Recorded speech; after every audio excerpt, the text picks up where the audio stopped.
Motor Week is a production of Maryland Public Television. This time on Motor Week 90, we examine the very European Volkswagen Passat. Lisa Barrow asked the burning question, who the heck is J.D. Power anyway? Pat Goss has the answers to more automotive problems, and Craig Singhas looks into one of America's best car museums. So come drive with us next.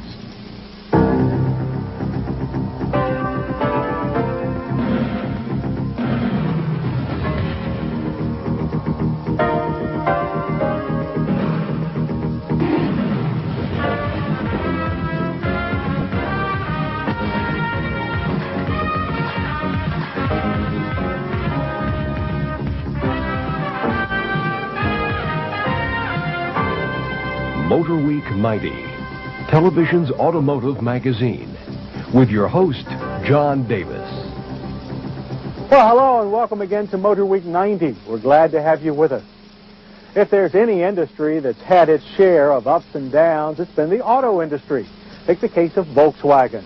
The last few years have been lean ones for the company from Wolfsburg, mostly due to a poor monetary exchange rate, which drove up the prices of German cars and some formidable Japanese competition. But Volkswagen is on the rebound, a recovery best represented by its new models like the Passat sedan. In an age of cookie-cutter Japanese cars and Oriental American crossbreeds, it's refreshing to see a car that's so European.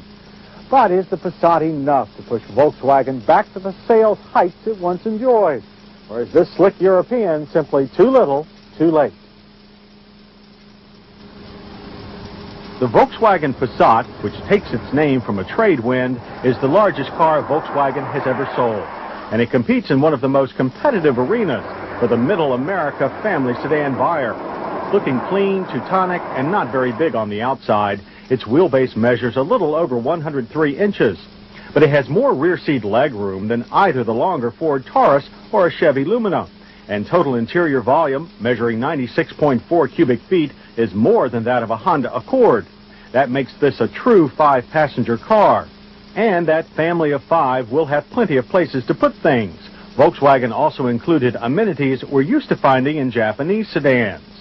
But the look here is distinctly German. The dash is all black with coldly efficient white-on-black markings. And one look at the analog instrumentation tells you that this car is a Volkswagen. The clear faces have the corporate typeface and configuration.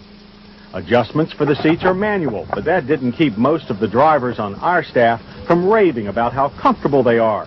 The driver's seat is adjustable for height and lumbar support, and the tilt wheel is standard.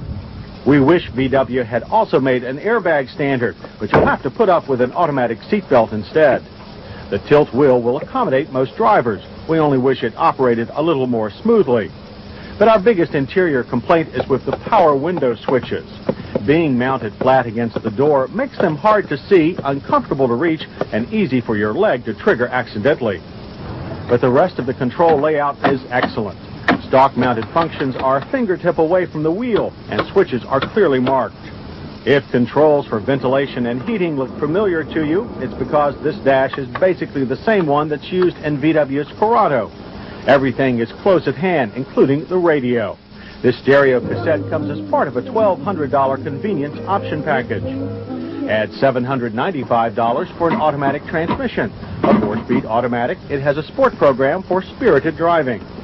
The Passat comes with GL trim only, but there are plenty of options, including the $695 power sunroof. But this unique rear seat is standard. Unlike any car in its class, the Passat's rear seat is adjustable for fore and aft movement. In addition, the seatback has 2-position adjustment and a removable head restraint. Shoulder belts are part of the package, and so is a center armrest. In addition, the seat splits and folds. Which brings us to the trunk. You won't have to lift things very high to get them in, and once you do, there's 14.1 cubic feet of space, just slightly less than that in a Honda Accord. And like the Accord, the Passat is powered by a 4-cylinder engine that sits sideways and drives the front wheels. Displacement is 2 liters, and horsepower is rated at 134. This is a 4-valve per cylinder engine using the same basic design that was introduced in the VW GTI. Our biggest complaint with the engine is noise. Pushing your foot to the floor here makes you keenly aware of the engine's extra rotating hardware. Unfortunately, we were not overwhelmed by the Passat's performance. It needed 11.8 seconds to reach 60 miles per hour and 18.5 seconds to reach the end of the quarter mile with a final speed of 76. Those times are acceptable, but hardly outstanding for a sedan that appears to be so sporting. And on the highway, our car's automatic transmission seemed to upshift and downshift abruptly, and at times when we'd rather it didn't shift at all. We prefer the standard 5-speed manual. But the Passat redeemed itself in our slalom, cutting through gates with the tenacity of the much smaller Jetta GLI. The steering is precise and is weighted just right, not too heavy, not too light. And even though it seems to enjoy being tossed about like this, the Passat has that stable, stuck-to-the-road feel that we appreciate so much in German luxury sedans that cost thousands more. Here's another luxury car-like feature, anti-lock brakes. It's optional, costing $835. With the option, our car needed only 112 feet on average to stop from 60 miles per hour. No complaints here. By now you must be wondering what kind of base price goes with all the option prices we've mentioned. $14,770. But our car's total came to $18,590. Other vital numbers are easier to live with. The EPA rates the automatic-equipped Passat at 21 city, 29 highway. We recorded 25 in our mileage loop. And interior sound is quite reasonable, measuring 69 decibels at 60 miles per hour. In our safety check, the Passat fails to have airbags for either front seat occupants. It does offer optional anti-lock brakes and standard shoulder belts for rear outboard passengers. And it's passenger accommodations that tops our list of hits. Back seat room is excellent for a car in this class, and we like the seat design. We also like the Passat's positive, stable road feel, spirited handling characteristics, and flawless anti-lock brakes. Misses include engine noise, poorly placed window lift switches, lackluster acceleration, and an automatic transmission that seems to shift when you'd rather it didn't. Finally, we think a typically equipped Passat is just a bit pricey for the average family. For comparison, the Honda Accord LX with similar equipment would have a sticker price that's $2,000 less than the Passat. It also has a quieter engine, but it does not have as much rear seat room. It also lacks ABS brakes and an adjustable rear seat. But consider this. An Audi 90, which comes comparably equipped to our Passat test car, would cost about $5,000 more. It's somewhat more luxurious and refined, but it has less rear seat room and one of the most laughable trunks in the industry.